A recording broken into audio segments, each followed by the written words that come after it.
Hey guys, what's up?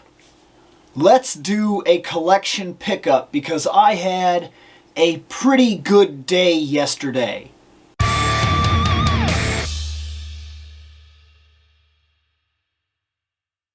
Yep, pretty good.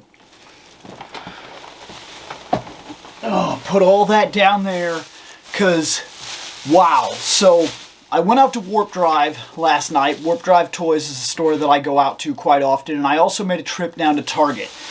Well, at Warp Drive Toys, they had all these little things that I used to collect years ago. The Micro Machines Star Wars, and pretty cool. So I got a Klingon Bird of Prey, which is pretty solid. I'm going to have to find places to put these things while I do this. I got an Enterprise B, which is solid. That's a real cool piece. I like this a lot. And there's a lot of detail for these things being so small and very blatantly being toys. And I can set them up on the Star Trek shelf and lose absolutely nothing. The other thing I found was an NCC. This is the Excelsior. This is the 2000. So almost like the B, but there are some differences to those that really know the differences in general. And having these two side by side, they're not just repaints.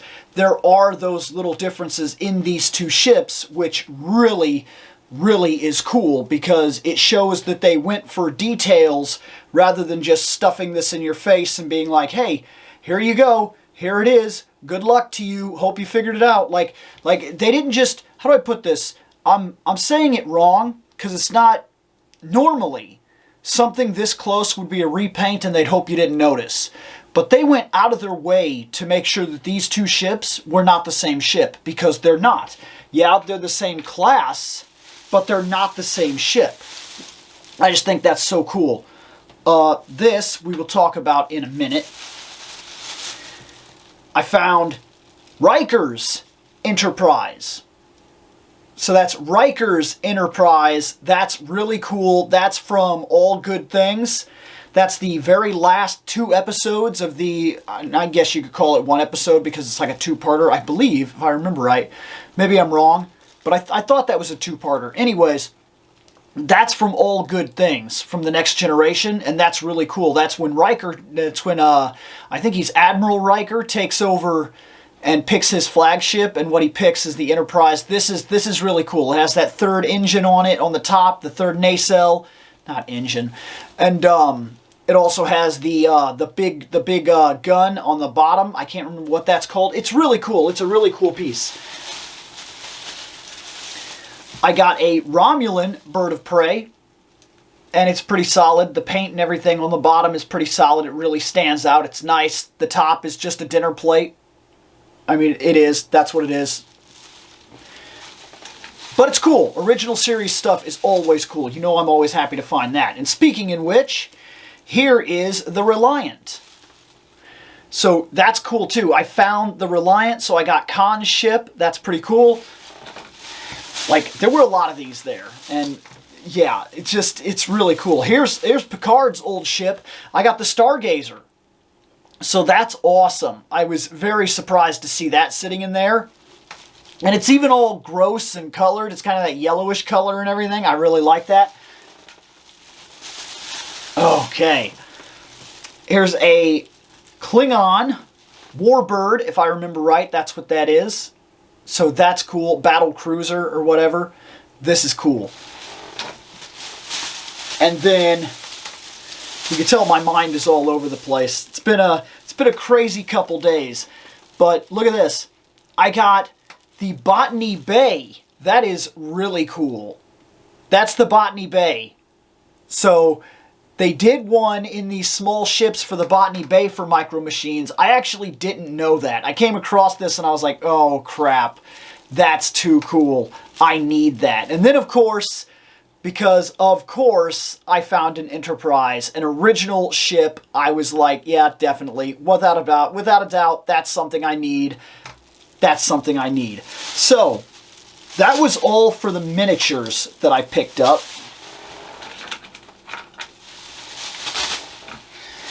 And for what it's worth, they were $1. The miniatures were $1 a piece. pretty solid. Pretty solid. I can't complain about that price. Let's move on to another item. Okay, so let's get one of the big ones out of the way. This is pretty cool.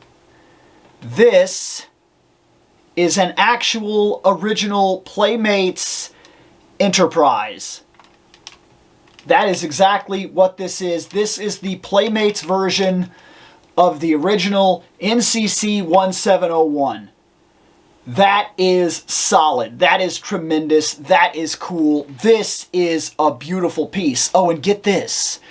Not only did I find this thing, not only does it still have its original stand, not only is it in prime, decent condition, but it still works.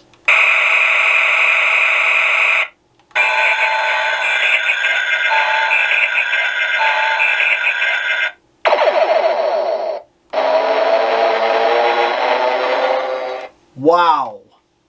I was very shocked to find that not only was it intact, not only was it in ridiculously great condition, it works. The battery compartment was clean. And, because this just gets better and better. I really can't believe this.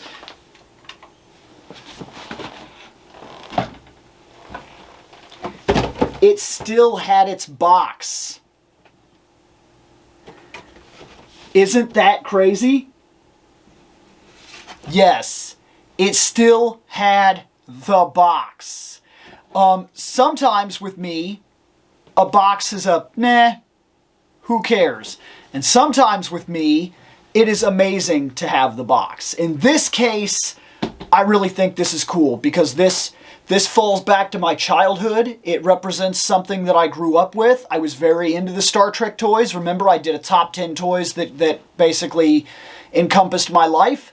And so to have this is really solid. I mean, it's really solid. And to go along with it, there was another miniature there that he gave me for free. Just for buying the Enterprise. He gave it to me for free. Check this out. That is the Galileo.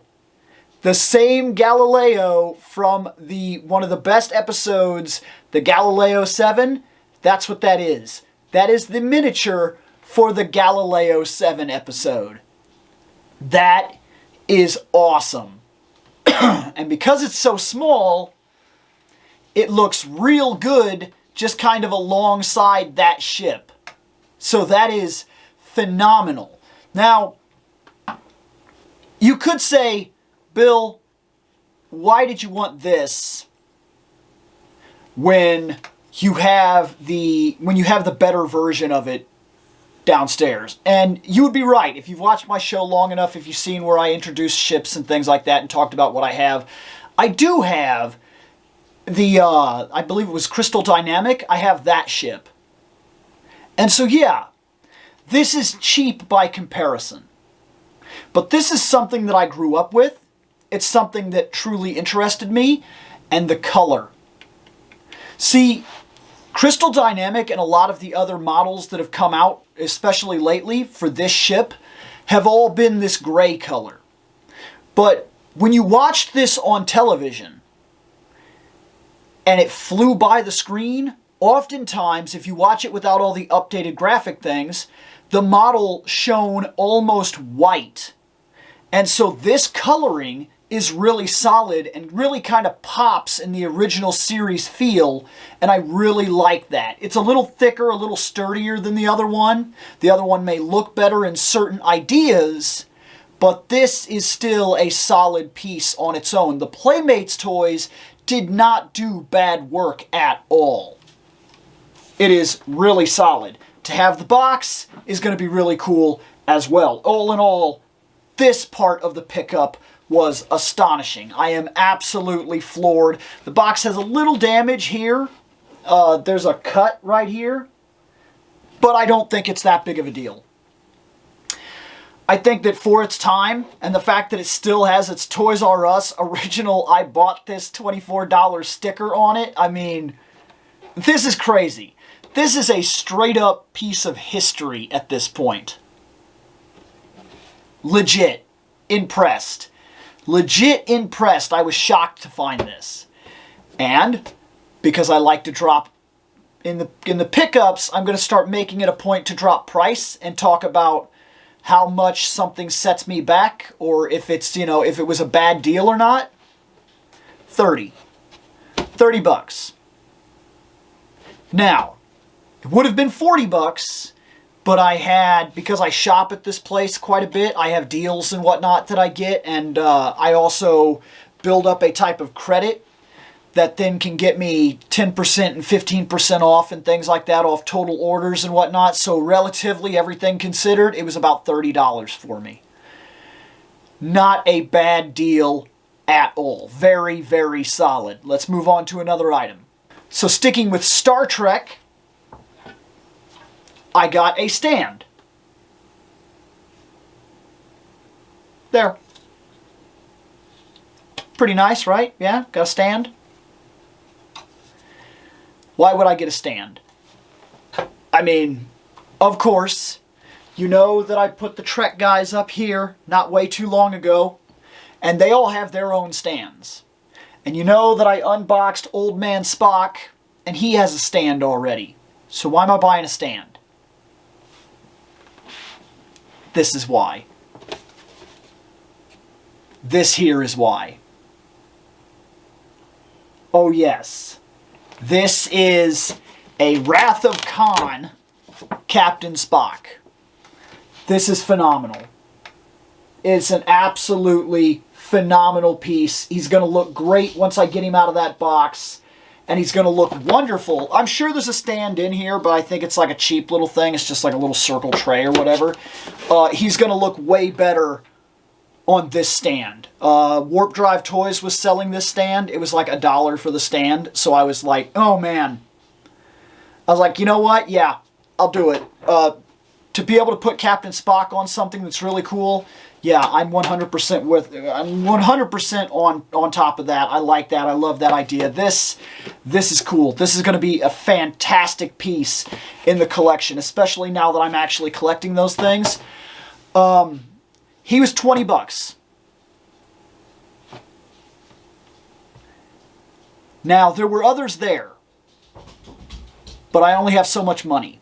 So I passed on a McCoy, and I passed on a really good Cisco, and I passed on a tremendously good Jean-Luc Picard. I mean, I am absolutely positive that in 2 weeks when I go back and I actually have money again, it won't be there.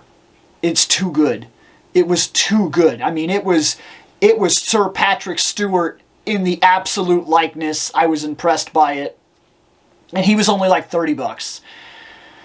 But I couldn't do it. I couldn't justify it. I'd already spent what I could spend for the day. That was it. That was my pickup for Star Trek. That was all that I could get. But I did go over budget this time because of two figures that I saw that were marked down at Target. So I picked them up. Let's move on to them. So I went to Target, and they had some stuff marked down.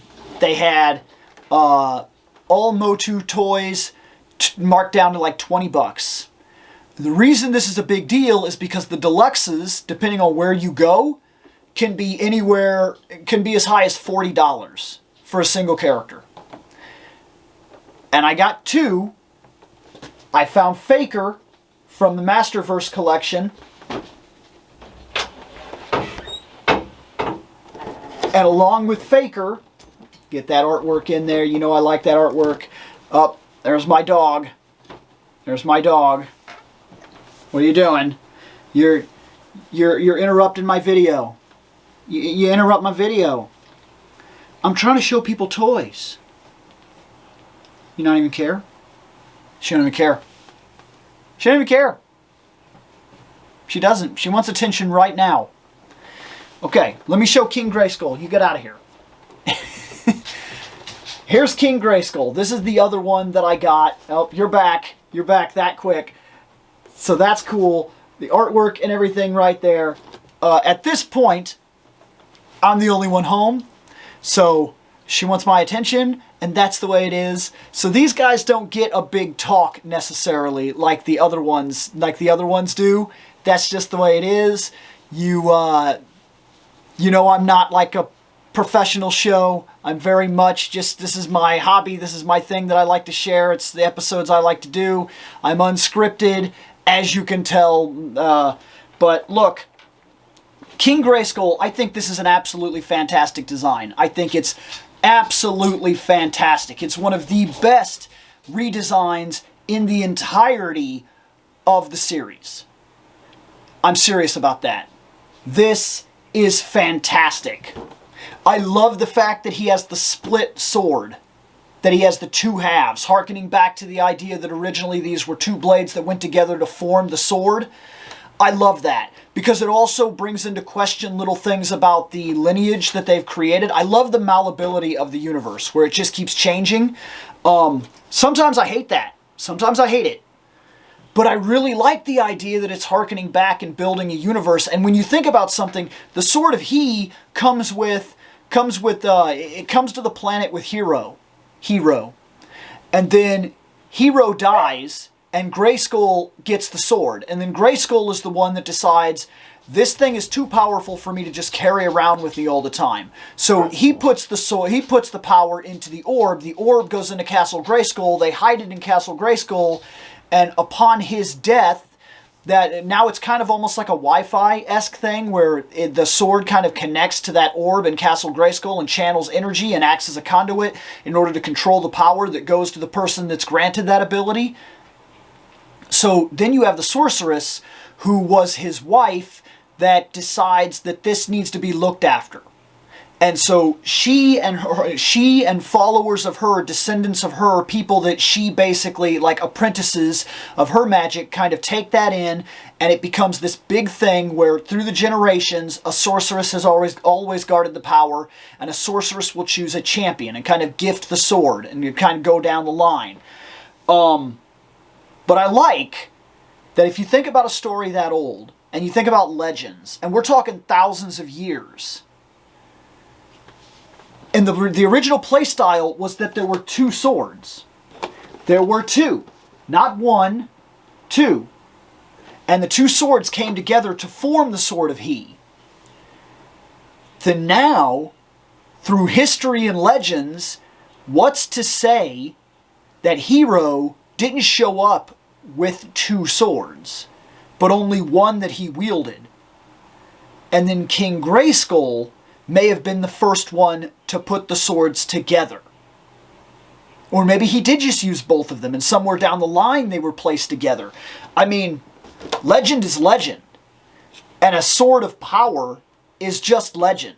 And that's what I love about these older characters, is the level of malleability and all the stories that come together. Like, I just love the concept of kind of pick your own story. They give you enough information, but it's usually muddled in things like thousands of years ago and for thousands of years, and we've done this and blah, blah, blah, and this is the way it is, and so power. Power's ambiguous.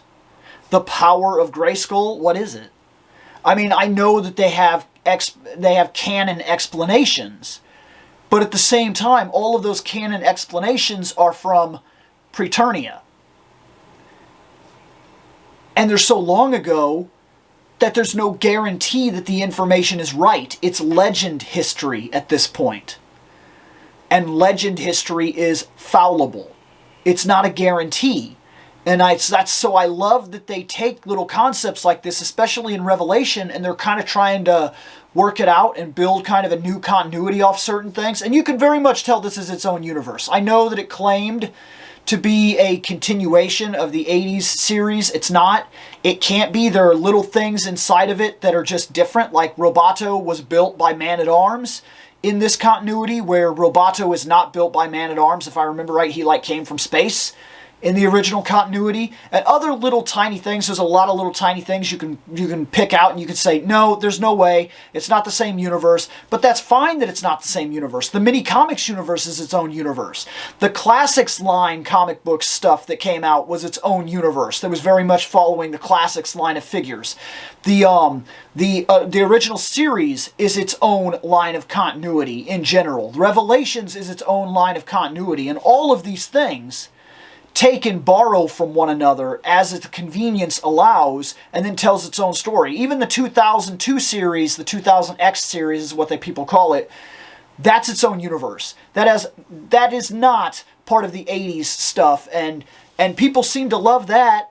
So, like, I really think the part of the new continuity that people are hating is just loud people. I, for one, love Revelation. And I, for one, love the Masterverse figures, and I think it's an absolute fantastic line. And boy, I can't wait to start opening these, because I've only opened one Revelation character. But that's it. That's the pickup. And my dog wants attention, so I'm out of here.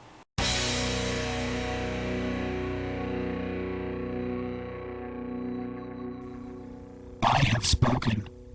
Take what you will from it.